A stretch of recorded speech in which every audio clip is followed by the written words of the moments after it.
ሰላም ጤና ይስጥልን ውድ አድማጮቻችንና ተመልካቾቻችን፣ እነሆ ለሰዓቱ የተሰሙና መደመጥ ያለባቸውን ዋና አጫጭር አርዕስተ ዜናዎችንም እንዲሁም ይዘን ቀርበናል። በቅድሚያ ቪዲዮውን ላይክ የሚብሉ ለቻናሉ አዲስ የሆናችሁ ሰብስክራይብ እና የደውል ምልክቱን የሚጫኑ እንዲሁም ቤተሰብ ይሁኑ። አሁን ወደ መረጃዎች አለፍን። የአማራና የትግራይ ህዝብ ወንድማማችነት ለማስቀጠል በቁርጠኝነትም ተናገሩ አቶ ዶክተር ይልቃል ከፋለ።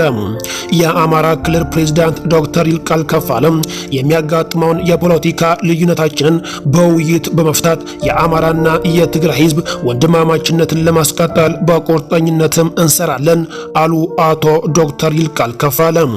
ዶክተር ይልቃል ከፋለ የተፈጠረው የሰላም ስምምነት ወደ ህዝብ ለህዝብ ግንኙነት በማሳደግ ተደጋግፈን ከችግራችን የምንወጣበትን መንገድ ማመቻቸትም አለብንም እንዲሁም ብለውም ተናገሩ።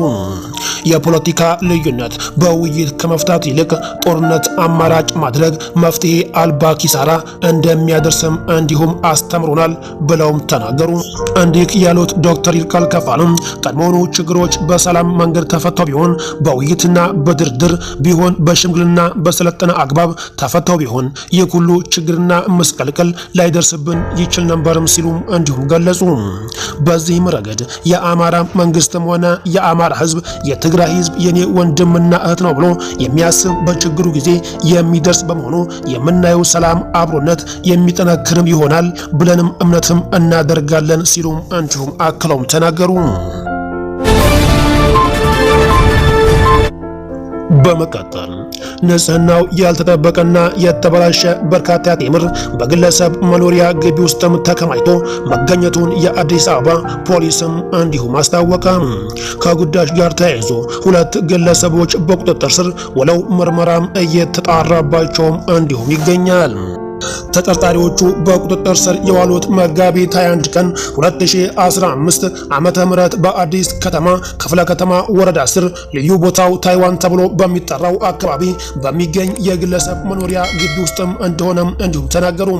ግለሰቦቹ በመኖሪያ ግቢያቸው በሚገኝ መጋዘን ውስጥ የተበላሸና ለህብረተሰቡ ጤና ላይ ጉዳት ሊያደርስ የሚችልም በርካታ ቴምር ንጽህናው በጎደለው ሁኔታ አስቀምጠው ለአትራፊ ነጋዴዎችም በፌስታል አሽገው የ92,000 ብርም ሲሸጡም በይፋም መያዛቸው የአዲስ አበባ ፖሊስም እንዲሁም አስታወቀ። በመቀጠል በወንጀል ተጠርጥረው ክስ ቀርቦባቸው